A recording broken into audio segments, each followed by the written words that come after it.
You ever have one of those days where you just wake up, you feel like you're doing everything right, but you just aren't feeling it? By the end of the day, you've just kind of slogged through, you weren't really doing anything very effectively, kind of grumpy, and you just sit there and go, what the heck is wrong with me today? That is the reason that I've created the What's Right With Me checklist. My name is David Enevoltson, and I am the creator of Emotional Embuffination. If you don't already have this sheet, please go to my website, www.embuffination.com. There you will find as a free download this checklist. The purpose of this checklist is to, when you're in those days, do a couple of things. One, diagnose what you could work on to make things better. And number two, acknowledge yourself for the things you're doing right. Both of those things. Now we look at several different areas. Go to the website, download this, then we're going to take a look at it. And what I'm going to do in this video is explain what each of these different areas are. Now it's broken into several different sections. You can see mind, environment, and body. Each one is broken into several subsections. And for each one, you're supposed to write a rating of 1 to 10 as to how effectively you're doing this particular area in your life. Once you're done, you go through and you find the high numbers, things that you're doing really well, and you acknowledge yourself for that. Pat yourself on the back and say, look, I'm not doing that terrible. There's some stuff I'm doing right here. But we also want to look at the things we're doing more weakly. And for those things, we want to fixate on them and improve them. And that's the whole purpose of this thing. Acknowledge what you're doing well, figure out how to do better what you're not. Each of these, let's start at the first one. Now, the very first thing we've got listed here is purpose. And I've got that listed first on purpose, pun intended, because it is so important. To me, this is one of the most important things that we've got on this list. Your purpose is going to drive everything else. If you've got purpose to what you're doing, you can endure the most hellish stuff. If you don't have purpose, you can't. It's a great book by Viktor Frankl called Man's Search for Meaning. And in it, he describes his experiences at the Nazi concentration camps, including Auschwitz. He went to several different camps. And one of the major themes, or the major theme of his book, is that you need purpose. You need to have meaning in your life. You need to have something that you are living for and fighting for. And if you have that, you can endure the most hellish of conditions. You can deal with anything if you have purpose. You saw that in lots of different places, and not only Viktor Frankl, but you can see it everywhere else. You have Martin Luther King Jr., for example, was able to endure a lot of hardship. Nelson Mandela is a great example. He went to prison for 27 years,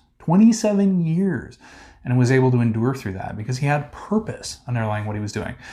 Viktor Frankl, when he was describing what was going on in the Nazi concentration camps, he says that there were people that would just kind of give up and felt like there was no purpose, no meaning in their lives anymore. And within days, they would be dead. Define your purpose. Now, once you've got that purpose, write it in here. There's a fillable field there. You can just plug it in. If you know what that is, write it. If you don't know what it is, that's fine. You can still fill this in later, but you need to figure out what that is. Now, purpose can be all sorts of different things. It can be your message to the world. It could be the product or service you feel like you need to provide to people. It could be a family member. It can be your loved ones, your children, your spouse, your whatever it is. Find your purpose. That should be driving everything else. For the rating, the 1 to 10, you're going to be putting in how effectively are you fixating on that as you go through your day. If you're just completely ignoring your reason for living, your reason for earning money, your reason for doing whatever it is you're doing, it's going to be way more difficult. Imagine you're going through a custody fight and you don't really like your kids. Why am I even here? You're just fighting for no reason. On the other hand, if you're sitting there thinking, I need to have time with my children, you've suddenly got purpose and you can get through it. Whatever it is, define your purpose. Next one is self-talk. Self-talk is the basic stuff we tell ourselves as we're going through the day.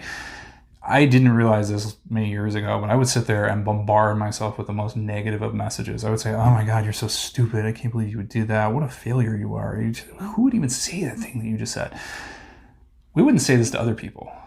You wouldn't go around and say to your child, like, wow, you're so dumb. I can't believe you just did that thing. Like, why would you do that? Nobody that had any intelligence would do that thing. Mom, what a loser you are. You're a failure. And if somebody was saying that to your child or to a friend, man, what a terrible parent. And that person certainly isn't a friend. Yet we tolerate it with ourselves. We'll say, oh my God, I'm such a fat pig. I'm so stupid. I'm so whatever it is. Don't do that. Say positive things to yourself. As you're going through your day, be affirmational. Say nice things. Say, I can do this. I got this. You're really smart. Fixate on the things that you're positive about. If this is a real struggle for you, fake it till you can make it. Lie to yourself for right now if that's what you feel like you're doing. Because over time, those things that you're saying are going to start to become true. But monitor. What is your self-talk like? That's what this is about. Mind food. That's the next one on here. Mind food is about, what are you feeding yourself? Are you reading? Are you reading self-help things? Or what kinds of things are you ingesting? Are you watching television when you go home? Are you just reading some comic books? Are you listening to audibles that are affirmational and constructive? The whole idea here is you want to build, you want to grow, you want to develop your mind so that you're in a better place. The next one on the list is recovery time. You need to give yourself breaks. If you're working really hard, you need downtime. You need time to relax. Caveat here, I'm not saying that every single day should be a mental health day and that you should be calling into work constantly or just kind of shirking your responsibilities. But if you're driving hard, you're just working, you need to build in some relaxation time. You need to build in time, either vacation time, if you're looking at more global level, schedule it, and you also need to look at your weekly schedule. Are you giving yourself some time during the week to just recover from the week? Build that into your schedule. Now, you may not have the money to go to the Bahamas. You may not have the money to go on these like extravagant trips somewhere, but build something in, even if it's just sitting at home, like watching some TV or something. Whatever it is that you need to do to recover, do it. The next one is environment. Got three major things in there. The first one is people. Who are you surrounding yourself with?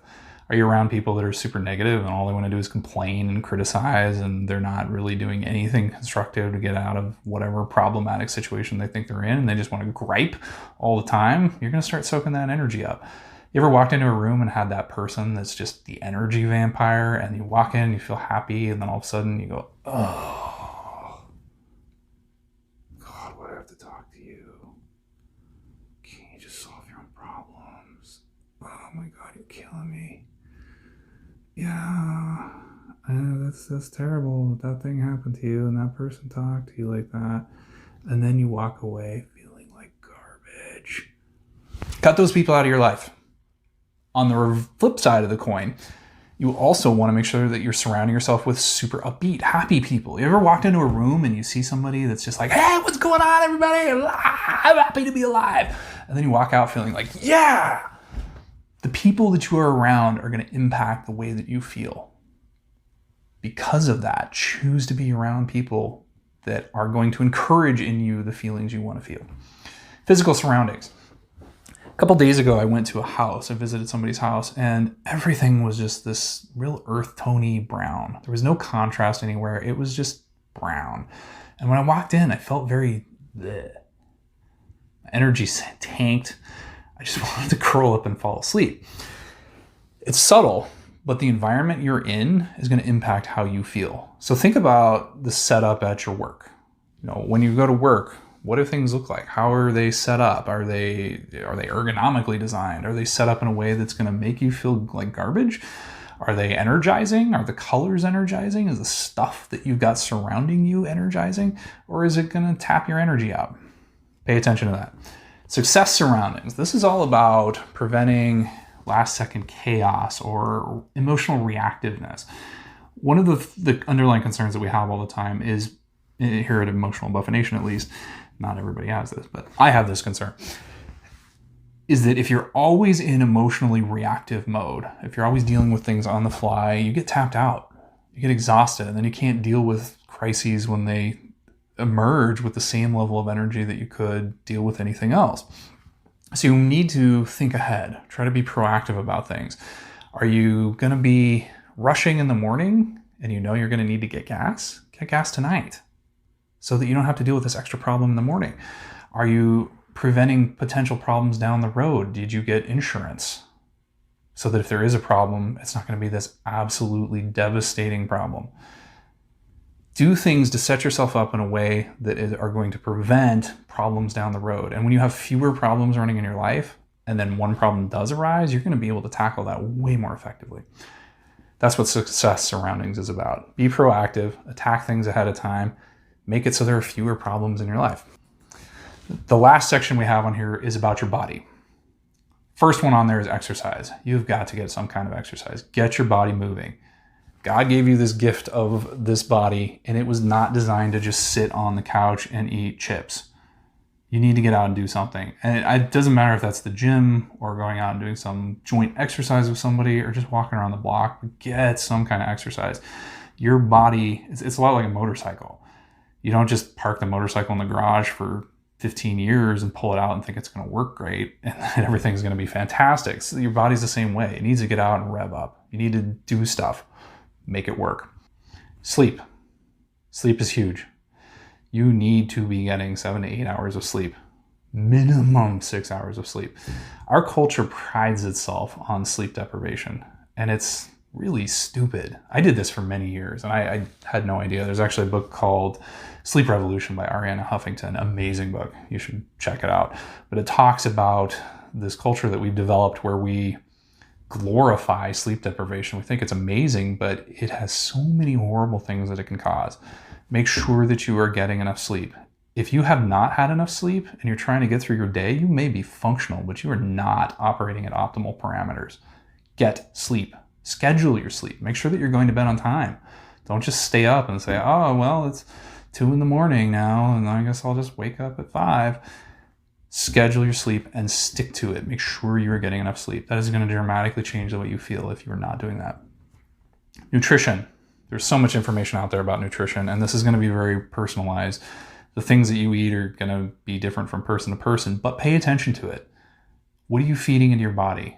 The fuel that you're running on is going to change how you feel. If you're going through your whole week eating nothing but gummy bears and soda, you're going to feel like garbage. You're not going to be moving effectively. Pay attention to what you're eating and eat well. And the last thing is recovery time. Look at your recovery time. Make sure that you are putting something in there. Are you giving yourself rest? If you're going to the gym 7 days a week, you're not giving your muscles any time to recover. Make sure that you're giving your body something to rebuild itself, to recoup, to re-energize. Once you've gone through all of these different things, at that point you can step back and say, all right, what are the things that I'm doing really effectively? Celebrate those, give yourself a pat on the back, and then at the same time say, okay, where are my lowest numbers on this chart? And once you find those lowest numbers, you can go back and fix it. You know, for example, I had a really low score on sleep, and that's just, I'm not doing that well there. I can now take that and say, all right, I need to pay more attention there. I'm going to spend a lot of energy focusing on making sure that I get enough sleep, scheduling my sleep schedule out, and adhering to that schedule. My problem is about my physical surroundings. I think, all right, I'm going to put some energy into changing the way my room looks or my office looks or whatever it is. That's the point of this. It's a diagnostic tool to ensure that you have some sort of assessment of what's wrong and what's right. And with those, you can celebrate the good stuff and fix the things that you're not as happy with. If you have any questions about anything in here, please write some comments in the YouTube feed under this video. If you would prefer, you can also send a message to me through the website, www.embuffination.com. If you have not already done this, please subscribe to the YouTube channel.